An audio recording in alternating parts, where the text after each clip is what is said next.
What's up, guys? Kelsey Charles and Megan Murray here, and you are listening / watching Girls Talking Boys in partnership with SB Nation. As always, hello. I don't know what Victory Monday, ladies and gentlemen. Welcome to it. Feels good. Feels freaking good. It feels good to me. Everyone else seems to be mad about it, but well, I'm good. We're gonna talk about them because I have a bit of a bone to pick with them, I believe. And I'd love for you to tell me, and maybe you talk some sense into me because I just don't see it still right now. But I personally am going to enjoy my Victory Monday and the fourth one that I've been able to have this year. So thank you. It feels good to be back. Wait, did you say fourth one? Like number 4? Number 4. Like Dak Prescott. Oh, in my feels already. Yeah. On a Monday morning. On a Monday morning. So the Dallas Cowboys beat the Cincinnati Bengals 30-7 yesterday. And, you know, it was the noon game. Everyone was not looking forward to it, myself included. Cowboys were 3.5-point favorites. I was just like, this game. Yeah, what was your tweet at the beginning of the week? You were just like, that just seems off. Like, I was like, so we basically, everyone thinks this game's going to be just trash. And it's two horrible teams just totally trying to not win. And no one's going to tune in. And honestly, I was pleasantly surprised in a lot of ways in terms of the performance of this team. And I kind of want to dive in. You know, I'll be totally honest with you. I haven't been doing any traveling whatsoever, but like in terms of physically leaving the state, I was looking up flights on Friday night because as you know, I finished my final and I was like, what am I going to do to celebrate? And then I was thinking, maybe I should go to the Cowboys game. Well, I will tell you, my fellow student in class in grad school, he literally went to the game. Like, that was his like celebratory thing. He texted me on Saturday. He was like a picture of himself at the airport. I was like, so this is happening. So I believe you guys should thank Matt Stone because he's your lucky Shout out Matt Stone. What's up, man? Matt is the reason why we won this game. You did it. He did it. It's all you. It's all him. So with Matt's good vibes going into Cincinnati, Andy Dalton, I believe, won his 40th game in Paul Brown Stadium. And the Cowboys they put together an all-around pretty freaking decent performance. It was as if they were playing how I felt like they should have been playing, even with the losses of the people that weren't on the field. Like, this is why we brought Andy Dalton in. This is why, because he could be, I wouldn't even call him a bus driver in this game. Like, he can run this offense and we can still get performances out of the individual caliber of talents that we have on this team. You know what I mean? Yeah. This is why I'm scrolling on my phone, but I was trying to directly quote John Machota when I said the Cowboys would be so much better if they could play the Bengals every week. Yeah. And granted, listen, at the end of the day, yes, we get it.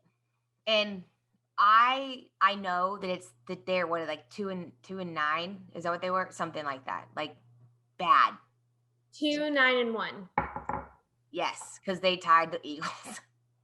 Yeah. They're a bad team. They don't have Joe Burrow. They tied with the Carson Wentz Eagles. Yes. You know? Not with the Jalen Hurts Eagles. A fair elaboration, because apparently the Eagles with Jalen Hurts are a different team. Runs differently. Yeah, totally. It's kind of over it. But I get it. Like, you guys, I understand, like, Joe Burrow's out, and with Joe Burrow out, it totally exposed the Bengals for who they really are, you know, and they even had 3 different. We also are missing Joe Mixon too. Like, Joe Mixon was out. The key components of their O-line, like, it was just, It's like, you know, it was very much, they're just not a good team. But at the end of the day, I'll still take this victory, especially from a moral perspective, because I really do feel like this is what this team needed. Coming out of Baltimore, like coming out of this whole season, I think it's just been so rough. And even last week, like things that should be on lock, like special teams, just weren't even happening. And it's like when you are off on the simple shit of your game, like when you were missing free throws in basketball, like that's always been a thing for me. Like you don't miss free throws. It's a free throw. Like you have to make your free throw. When you're missing, unless like back. Sure. Sing. Wow, that was good. But it's like fundamentals. Like when you're off on the fundamentals of the X's and O's of your game, like the rest is like, how can any other structure build on top of that? And it felt like we had good stuff to build upon today. I mean, the defense, 3 forced fumbles, and they literally, Alden Smith runs one back for a 78-yard touchdown. Someone tweeted me and was like, pretty positive that's like the longest touchdown run of the season. And I don't remember. Surely that can't be true. I don't know though, man. It might be. I think it is. Big boy can run. Dude, it was Big amazing. boy can run. And LVE was in there, like, kind of, he didn't fully get the credit for forcing that, but like, because I think it was. I mean, he jumped on top of him, and then like we'll give him credit, especially after last week's performance where he literally went the other way and like got just murdered for it on the internet. Like it was embarrassing. I felt bad for him. And LVE a map was a tweet I saw from last week. Savage. Like the internet went full internet on him, and I was like, I know the man had a bad game, but like, damn, guys, like he's one of the better players on our team. Anyways, he still is. Yeah. So I think I'd love to start with the defense and just kind of talk about that first, because I just feel like that's the place that's caught so much flack. Jerry came out on Friday and was like, if I could get over, I would. Like, I don't think he's just not super sold on what we've done this year or what the team's done this year in terms of, obviously the defensive side of things. I literally, so we only had 2 forced fumbles. So we got credit for D-Law and Thompson. Yeah.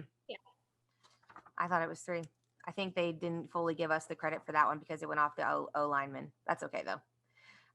Take this up with the National Football League. Yeah, literally is what's his face still up there? Like the 2 refs that we love. Like, who's the one making? Yeah, and then who's the guy that I always talk about? I can't remember. I'm looking at his face. His boss, who's at the national office. Why am I? Oh no.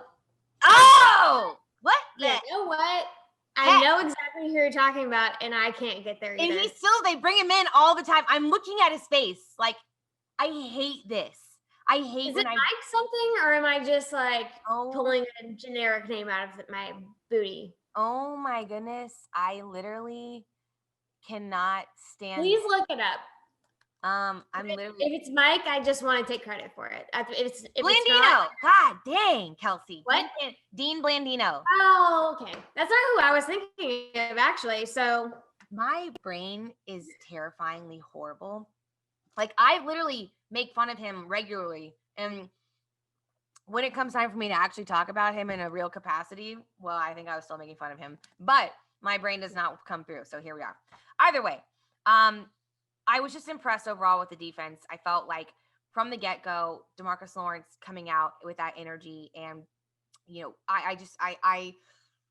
he really is a fire starter. And he really is, if not but definitely at least one of the heartbeats of this defense. And I think a lot of the energy the defense brings to the table is predicated off of what he shows up with. And man, he showed up on Sunday.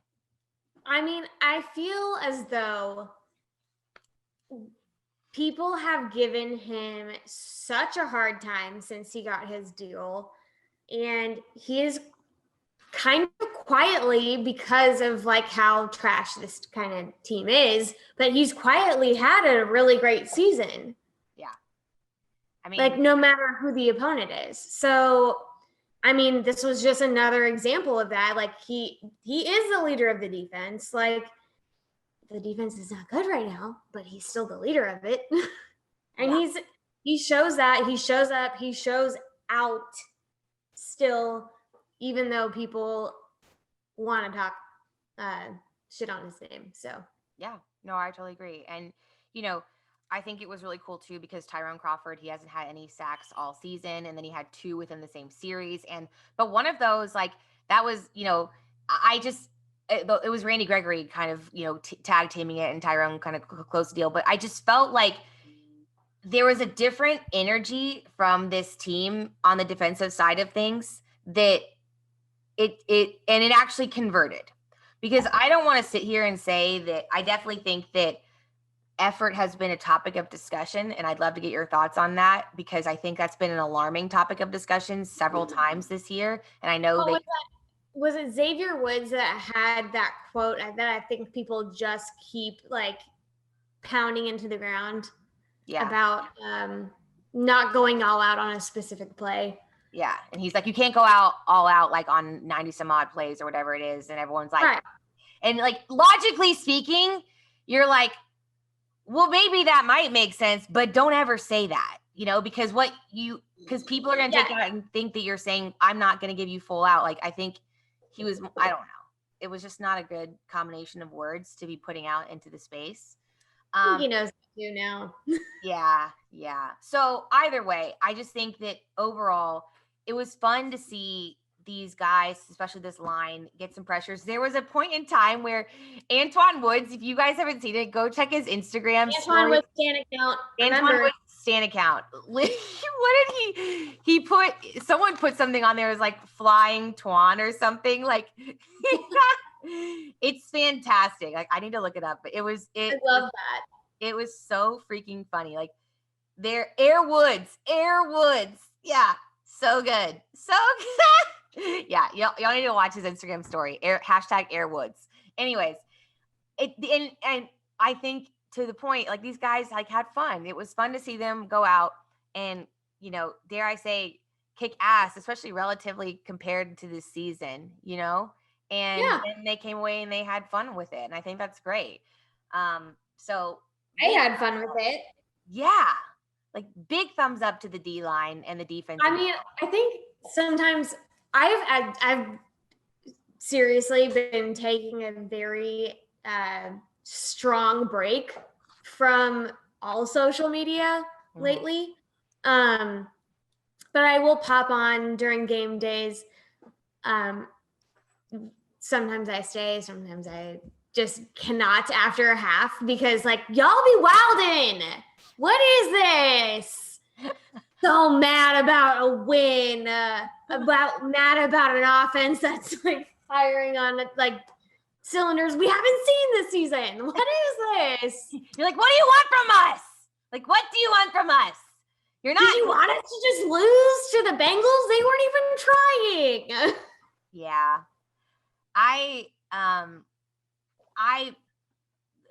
Let's talk about that for a second because I do want to address the defensive secondary, but sidebar, there's not really much to say about the secondary because of the fact that like we're already decimated, and then obviously, you know, another guy goes on COVID reserve list because of secondary potential contact, and then we have like Savion Smith potentially goes down a little bit, like Rashard Robinson, which is Rashad, and I literally last week I was excited about him playing today, and he did so good. Yeah. Well, last week I was trying to multitask and study for my final, and I literally tweeted thinking that Reggie Robinson got burned on a play and it was Rashad. And I was like, this is why we can't multitask. Like, get out of you got to pick one or the other, Excel doc or the screen. But talking about the team overall, it's funny that you say that because I think Team Tank has been a definite obvious storyline this season. And I think the calls for it and whoever's on that side of things they've gotten progressively louder and louder as the season kind of starts to wind down. Or I don't even say wind down. I mean wind down in terms of number of games left, because depending on how things shake out on Sunday, we're filming this on Sunday night. This could get weird, y'all. And from an NFC East perspective. So I'd love to hear your thoughts on what you've seen out in the interweb space and where your head's at in terms of how you feel winning this game, but potentially having a lower draft pick, albeit it would still be top 5, or top 10. Like, I can't imagine a world where we drop below 5. Kelsey, like, you just made my argument for me. Yeah. Like, it's still going to be like top 5 adjacent. Like, what are you looking for? You are going to have a solid choice of players if you win a game. Gosh darn it. Like, right. The amount of people that, and look, have your opinion. This is America. Like, good for you. Do your thing. We just got finger gunned. Yeah, no, like this is one of the moments where you probably need to watch the YouTube stream of this. But it's just like, I don't understand why people are getting so upset because we're winning. Yeah. I'll tell you why, because nothing's really going to change because we won this game. Like, we're still gonna lose a couple more games. I'm looking at my schedule and I feel pretty good about some L's coming. So still L's are still coming. Like, it just felt good to see like a little bit of like gelling on like the offense and on the defense. Like, you're decimated no matter what. If you can put together some solid movement and some solid plays, like, that's a good thing. And how are you going to lose? Because they were big trash energy. And like, if you could be more trash than that, then we have way bigger problems that I need to worry about. They are not going to be solved by a single draft pick. Let me just say that. No, if we lost to the Bengals today, like, it would be either completely intentional and just like, oh, oops, I dropped this ball. What are you going to do about it? Are you going to take it? Take the ball. Like, that would be what it is. Or like, we're that fucking freaking bad. Sorry. We're that RJ bad that like, it is just, then I need to really be freaking concerned. Like, yikes. Yeah. So obviously Meg feels really strongly on this issue, and I think I might too. And like, the Bengals are that bad. Very, very. So like, if we lost to them on purpose, ow. Yeah. No, I don't like it. I don't like that. We don't need to do it. We don't need that energy. Get the draft pick. It's fine. So, excuse me. I don't know why I always yawn. Sunday night. It is Sunday night. It's this weird thing that Sunday scaries are upon us. Totally. But technically you're listening to this on a Monday, so the Monday scaries are here. Yeah, we oscillate in between talking in the current tense versus like the future tense as if it's on Monday. So like, hope you guys are catching up. Either way, I just feel like in terms of my stance, I understand the desire and the need to get a high draft pick. And what I just said about, and what you just said about, if we lose to a team like that, we have so many bigger problems than just a single first round draft pick is so true. And then the people that are going to come out and say, well, then we should just trade back. That's assuming you have a trade partner, guys. It is. You talked to Jeff Kavanaugh this weekend, didn't you? I did. I was with Jeff. I did see him. Captain Trade Down strikes again. And like, I am like on board with that concept, but it's not a guarantee. And that's the thing that, like, I think we have to realize when we talk about this, like, it's not just a simple, well, yeah, like, let's just speak, like, how many times in the draft, like, were we trying to trade back for something and we couldn't figure, like, it's just not a given. And I think we have to realize that when we talk about these types of things. And also, on top of it, I really do believe mentally for a team to go through this year that they went through, to go through COVID, to go through a new coaching change, to be awful like they were, you're not going to lose every play. The death of a very close coach to you. Yes.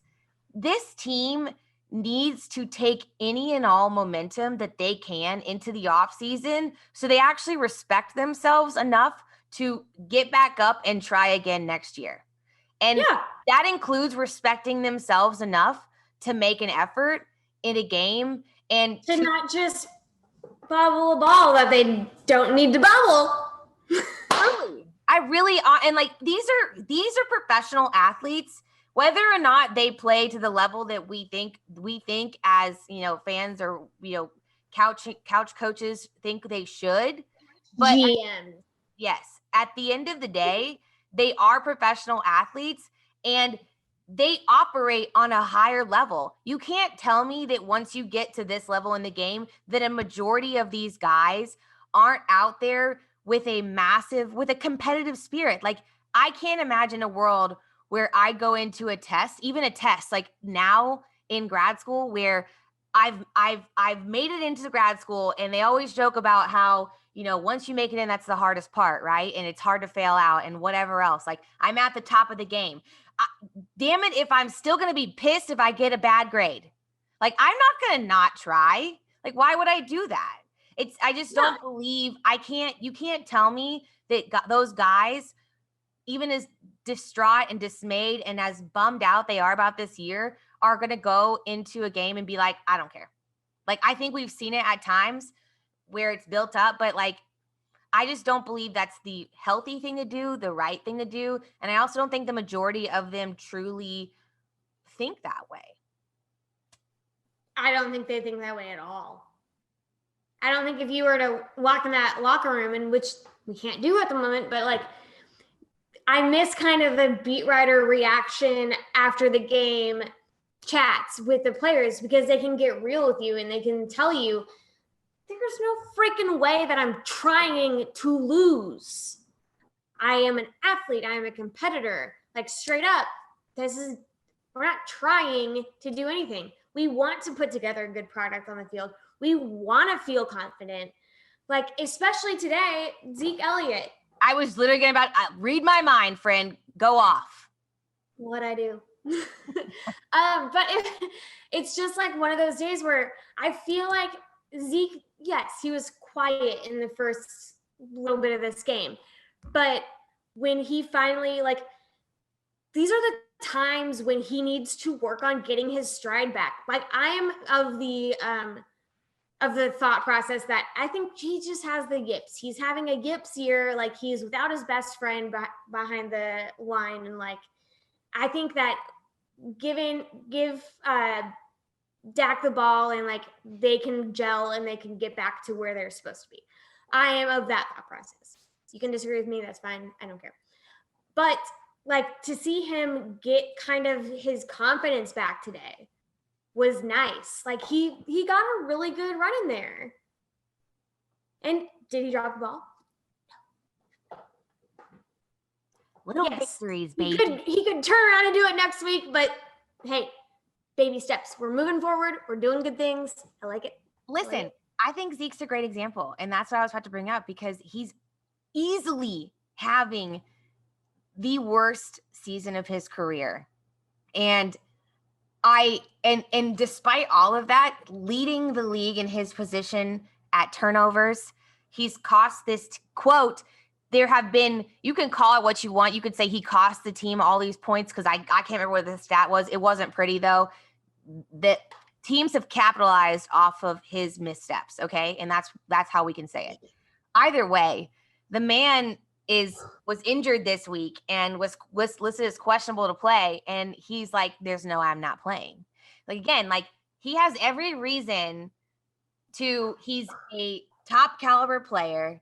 Like, granted, yeah, he's already gotten paid, but like he doesn't, a lot of people would be like, all right, I'm gonna, like, you can sit me and then I'll rest up and then I'll play, you can play someone else, because like it doesn't really matter anymore at this point in the season. Like, I don't care. Like, not that I don't care, but like it's not worth it to me. And that's not what he's saying. Like, it's like, a thought process that I had when I heard that he missed a practice this week. Yeah. And I think that shows. No, but he's like, he truly wants to get better. He wants to fix the problem that he's having. He recognizes that there is a problem. Yeah. Yeah. And like a game like this goes a long way into not necessarily solving it, but like getting him back on track. Yeah. So I just feel like, just so we're clear, neither of us are really on Team Tank, and I would obviously like to have. Oh, wait. To be clear, we are on Team Tank Lawrence. We are not on Team Tank. There it is. We are on Team Lawrence, but Team Tank Lawrence. Yeah. Let's be very clear. Not Tank for Lawrence. It's Team Tank Lawrence. Okay. Right. That's exactly. Wow. Thank you. Why are we just now coming up with this? I mean, I said it before. Okay, that makes sense. Like, we didn't connect to the Trevor Lawrence of it all. So like the fact that you went to that level is just like beautiful. Finger guns. Anyways, so I want to talk about the offense here a little bit, because we mentioned Zeke Elliott and obviously how he had, he just came out and put himself on the line. But it was the other running back who really, to me, TP put together a nice little game. And I know he's your guy, and so I'll kind of let you take the floor first. I won't even say he's my guy. Okay, so if y'all had listened at the beginning of the season when I had Dave on as a Kelsey replacement for a pod, he regaled us with a lovely story about how he thinks of Tony Pollard as T-Pizzle because of, that's what they called a Tiger Place T-Pizzle situation back from LSU days. Yes. So is he my guy? I was super harsh on him in the beginning of the year when he was having a hard time. Yeah. But honestly, the way he's been able to step up, I think I wonder if it's like, does he feel less pressure or what? But he has done a really good job of turning his problems around. And I don't know if could we credit Kellen Moore with that, the way that they're utilizing him differently. And he's not necessarily just like the backup, like, let's just try this thing, and because Zeke didn't get it for once. Like, if you have to rely more on him, like maybe that like pushes him to do better. I don't know what it is, but I'm happy about it. Like, he's doing great. Yeah. I love seeing him succeed. Yeah, I mean, I don't think this running... People wanted to kick him off the team at the beginning of the year. They're done with him. Lest we forget. They're about to try and bring Ryan Williams back. That's a joke. But, like, they didn't care. Literally, from a stat perspective, this rushing offense didn't really, generate a ton this game. As a total, like, they had 22 carries and about 102 yards, I think. And that's 101 yards, and that's inclusive of, CD and Dalton. So, well, Dalton losing a yard, whatever. Either way, it wasn't the rushing offense of Cowboys years past. Despite that, I saw some good moments from him that I just feel like Pollard stepped up, like on special teams, like with the kick return. I felt like that really did put the Cowboys in a really good field position, one of the best they'd have in a long time. And just in general, like, again, like I mentioned, like, we talk a lot about the actual things that happen on the field, but I really do believe that there are moments like that, and that are not just victories, individual victories, but also moral victories for the team. And like, that's what I think he brought to this team and brought to the table today. But okay, so looking back on it at the beginning of the season, that was something that everyone was up in arms about, is because he kept like screwing up the kick return. So do you put that on coaching? It's interesting that you say that, because there was a lot of questioning around Fossil, and they straight up, I remember them explicitly asking him, saying, are you going to take him off of kick return and special teams? And Fossil was like, no. I've even told him myself that I'm confident in him. Hindsight's always 20/20. So it's tough for me to sit here and say, because back then I was like, what are we doing? Like, I don't want to go after the guy and like go straight for the jugular, but it was concerning to me. And it kind of like the Terrence Steele, where I felt like there were instances where these coaches were setting these players up for failure at times. But at the same time, like, maybe there's a reason why John Fossil's a coach in the NFL and I'm not. And you know what I mean? Like, well, as our resident John Fossil stan over there, special team, baby. Been nice to see him, kind of mix it up. We saw a new punter tonight. Yeah. And he did good. It looked pretty all right. Granted, we had the little like fuss up about his first, kick with the celebrating and the what have you. Totally fine. But then they were both within the 10-yard line. So it's like that, those are good. Yeah. Yeah. I mean, I think at the end of the day, I'm glad that Pollard's gotten back to a position where he is contributing in a meaningful way, kind of resembling, I think, some of the things that the hopes that people had for him coming out of the whispers that we heard at training camp. How's that? I don't think they're still using him the exact same way that all these, they were doing a lot in practice then. But at the same time, like, I don't think anything's gone according to plan. So I will take what I can get. How's that? So one guy that, while TP may not be like your main mans, I do know your main mans. And you said someone who was sneakily putting together a good season. And this guy, in my opinion, is definitely doing that. Amari Cooper, man. I think he has my silent killer, I've long said. Your silent killer son is close to, I mean, he's got the year 891 yards. So there's a chance that he can put together a 1,200-yard season. And 4 touchdowns, I think, that was definitely a slow start. But either way, it's seeming like he's really ramping up the productivity. And it was really kind of fun to see that. And I felt like the caliber of offensive weapons with him as the veteran presence in that regard has truly what's kept this Dallas Cowboys team competitive in any semblance of the word at any point this season. And I realize that sounds so ridiculous to call this team competitive, but when they have been competitive, I have to give him a lot of credit for at least being one of the leaders in that charge. Like, again, you can talk mess all you want. Like, they have not been a good team this season. They are still trying, and there are certain people that are trying harder than others or performing better than others, what have you. Doesn't matter.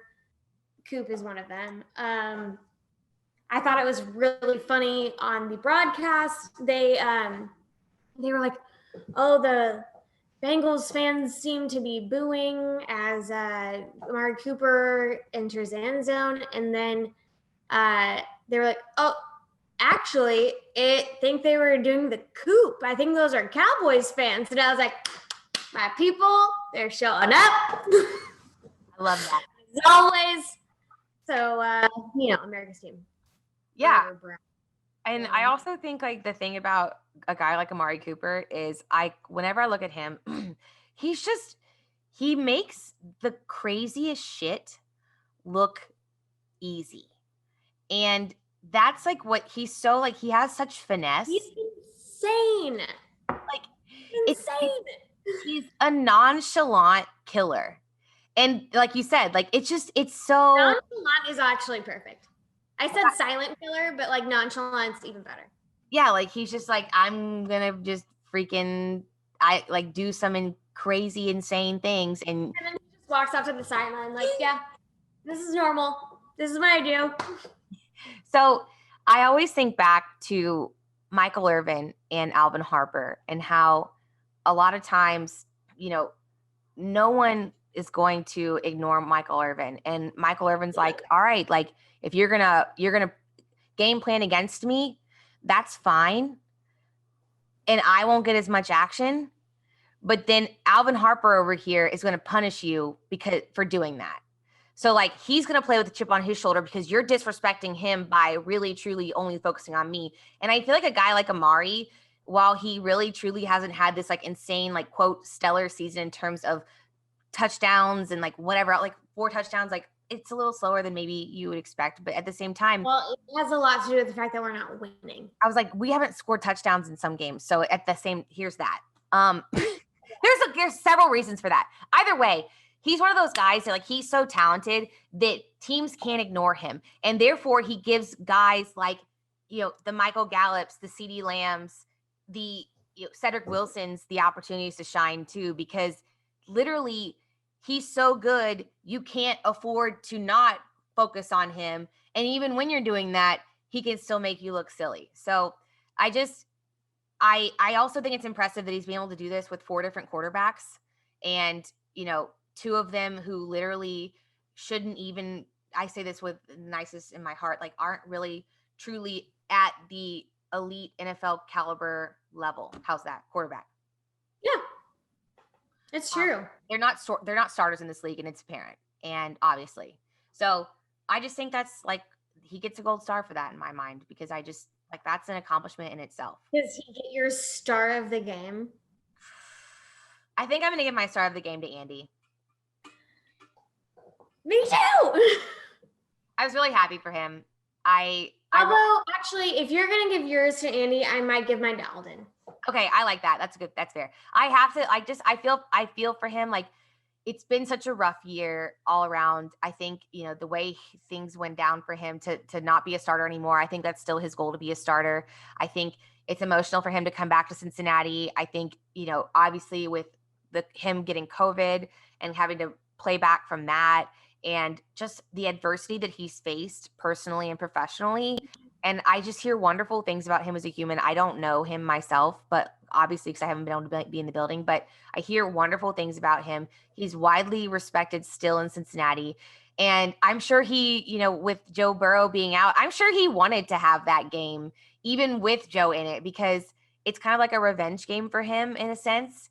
And to come back and be able to win it and win it well for all intents and purposes, I think that's massive for him. And I freaking loved this. Like he and Jordan, I was like, oh my gosh, like you guys are so freaking cute. Goals. Like, are you kidding me? Swoon. They were very cute. They did show her a lot today. So yeah, they really did. I think they really, that broadcast loves to focus on a story. And I think they really focused on Andy returning home, and then but Jordan's also returning home too. So like, it's like you spent 9 years here, So like, yeah, I was really happy for him. He put together a very solid performance. Something that you can definitely like be proud of for sure. Yeah. So I would have agreed with you, but since there isn't enough stars to go around today because we did win, Alden Smith gets a star. That was extremely impressive. Like, just think of where he's been in his past. Like, he was out of the league for what, 3 years? Mm-hmm. 3 seasons? Mm-hmm. And to come back to make your presence known on a defense, whether this defense is like, it's obviously it has had its problems this season, like it's very apparent, but that cog in the wheel is solid. Yeah. And to like have him run, he picked that ball up and he was like, I have this. Like you could see it on his face when he was running. He was like, oh yeah, like this is happening. Yeah. No, it was great. It was just like the joy, the like all of it was like, it was really fun to watch. Yeah. Overall, I was pleasantly surprised with this game. And I think that's the best way to put it. The bar was very low. Right. I don't even know if I gave a prediction on Friday's podcast. I don't think I did. I think I was just like, let's just hope for the best here. But I think I was like, I actually did say, I was like, I just keep talking down on them because whenever I say something bad, then they do something good. So it worked again. So catch me on Friday saying something mean about them going against the Niners. I love it. The voodoo. Well, I think all in all, the Cowboys were able to stack together a nice little victory. And in conclusion, we're not really on Team Tank. But what is interesting. Tank Lawrence. Yeah, we are on Team Tank Lawrence, not Team Tank for Lawrence. So just so we're abundantly clear where we stand here on GTB. All right. So as it turns out, the NFC East continues to be absurd. Wait. One quick note before we talk about that. Rashard Robinson. Okay. Shouts out, my guy, my LSU Tiger, bro. Yes. You were down, but you were not out. You showed up, you showed out. You got boosted from the practice squad. I love it. I love it. I love to see the Tigers win. Yes. I hope he's... Especially against Florida. Oh. LSU. Go ahead. Hey, Florida. What happened there, by the way? Are you okay? Scooter Magruder. You want to talk about it? How you doing? Do you want to talk about it? Hey, do you want? Yeah, that's his thing. Yeah, no, that was great. I think that he's dealing with he got a little banged up, so hopefully he's okay. He did, but he re-entered the game and then made a phenomenal play. So we love to see it. Yeah, and that's all I had to say. Because at the end of the day, we can't afford to lose anyone else in the secondary because. No, and they literally said that on the broadcast. They were like, and it seems to be another defensive player down for the Cowboys. They really can't afford that. And I was like, yeah. Truer words, bro. Truer words. Because I've never been spoken. Then I'm going to be like, so I know that Trayvon Diggs used to be a wide receiver and then he turned into a DB. So do we need to start flipping the switch and looking at our wide receivers and asking, like, Cedric Wilson, do you think you could go be a DB? Like, how does this work? Like, who's our emergency DB? I can't even go there. I can't. She's like, I already put Bell as like a quarterback replacement, so I can't even fathom. I'm already calling Connor Tehan. No, that's KU basketball. What's his name? Who was the guy from like 2013 who was like known for he was very accurate and had all these like trick shot videos. Oh God. Oh man, that bothers me. I don't know what you're talking about. And then he was like a backup in like Buffalo or something for like 4 years. And I was like, are you kidding me? Like he's still in the league? Like what? Like that's impressive. Either way, I was about to call Kyle Orton and be like, hey, listen, I'm sure your beer with your love of Kyle Orton will never just. It will never, ever. Never die. I'll never die. Ever die. But yeah, I can't. I've already done enough emergency situations. I just the emergencies need to stop. We've reached the threshold. Yeah. So speaking of threshold for tolerance, I hope that you all have buckled up because the ride is not over. And the threshold for tolerance in Philadelphia was low, and therefore Jalen Hurts' season has arrived. And turns out he might be okay at the quarterback position, and he might be there to stay because he successfully put together a win against the New Orleans Saints. And I, for one, it was a tight tight game, and I kind of am really mad that I missed the fourth quarter. But it wasn't at the beginning, which was crazy too. Yeah. And then, it was funny because I was texting with one of my dear friends who is a New Orleans Saints fan, Patrick Michael Hayes, shouts out, a listener of the pod. But he was like, "No, we're still in this. We got this." I was like, 17-0. doesn't look like you got this. Like, what do you got besides an L? Well, and then it was like 17-14, and I was like, "Oh, okay, I see what you mean.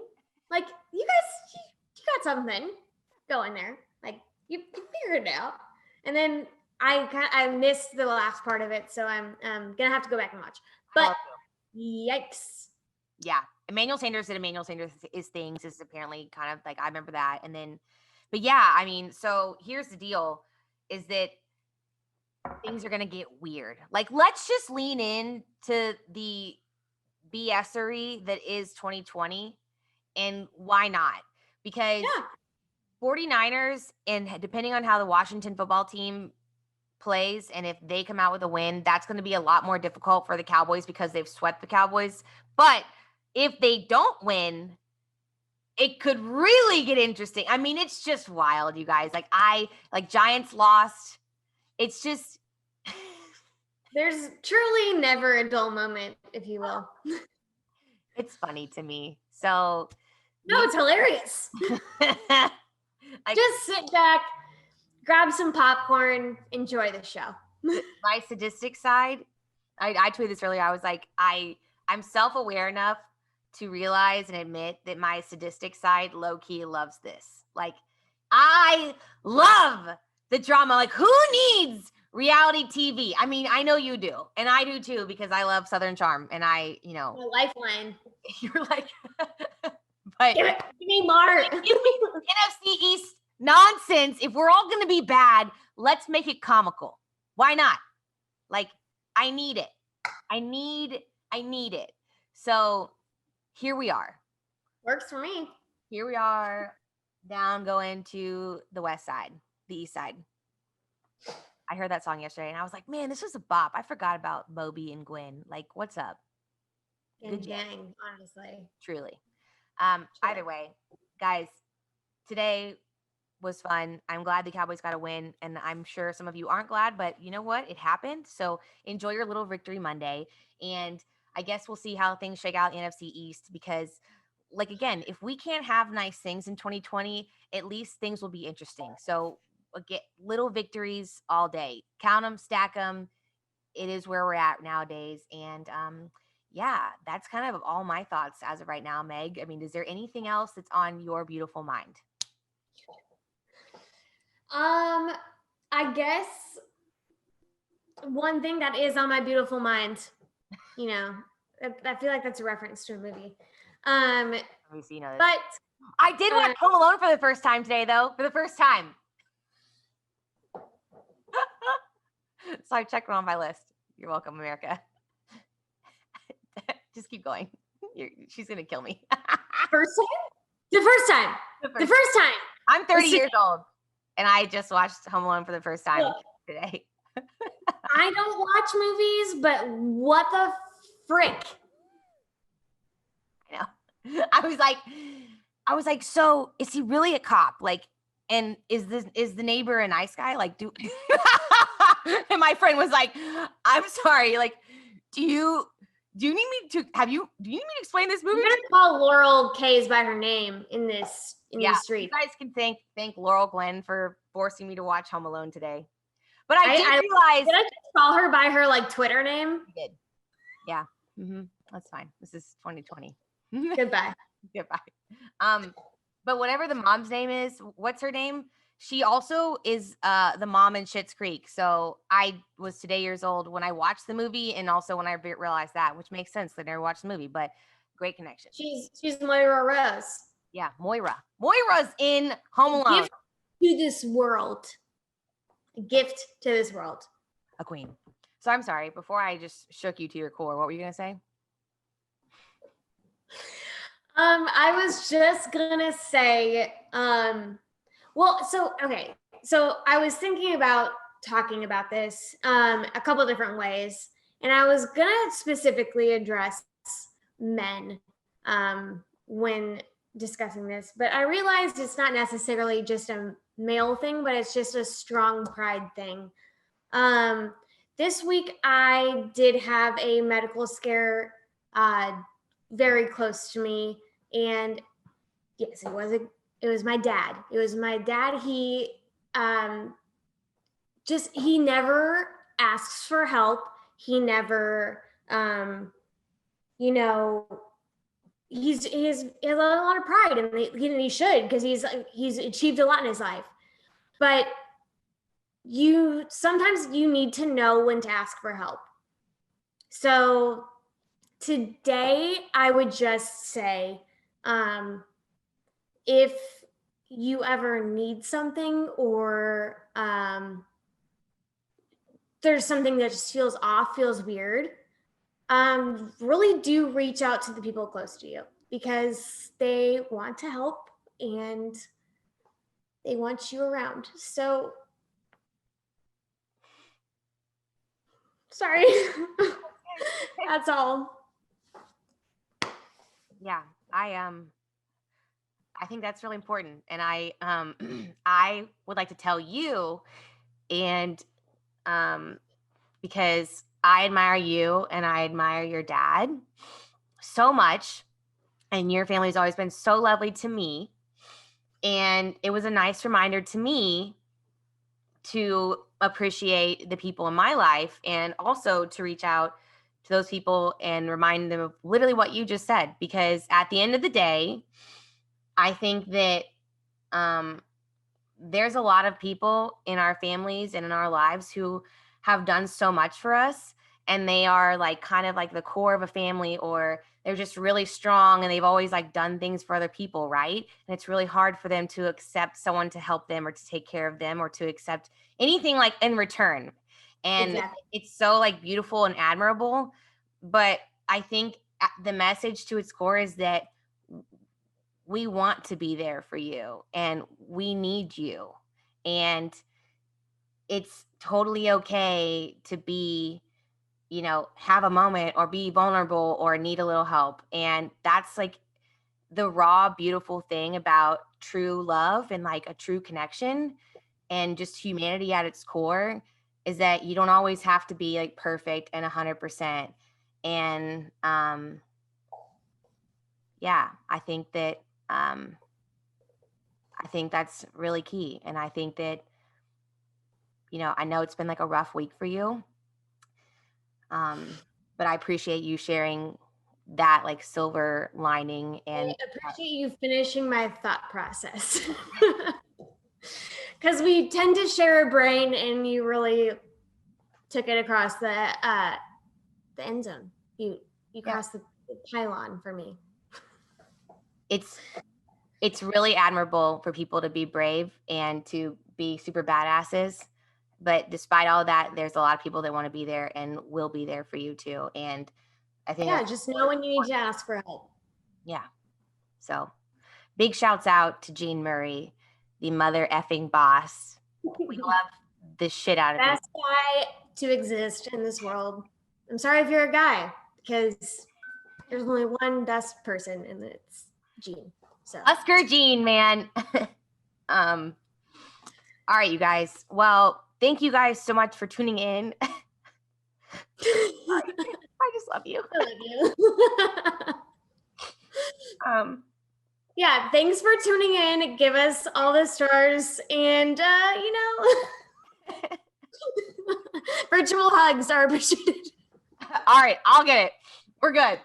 All right, guys, make sure you're listening to Blogging the Boys wherever you find your podcast, whether that's Spotify, Apple, iTunes, or Stitcher. Find us on YouTube as well. Rate, review, subscribe. It really does mean the world to us. It truly, truly does.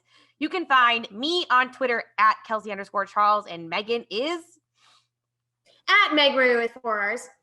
Make sure you guys hug the people that you love. Remind them, especially this holiday season. It's a tough one too. And Meg, listen, we're not playing a bird team this week, but I just feel like in light of the world and the Jalen Hurts situation, we need to just refresh people's memory on where we stand on these. Yes. Cowboys forever, Eagles for never. But shouts out to Jalen Hurts. Do your thing. Go off, boss. Fly, Jalen, fly. But not on us. Not on us. Don't. Yeah. Just so we're clear. We're happy for you. All right. Bye, guys.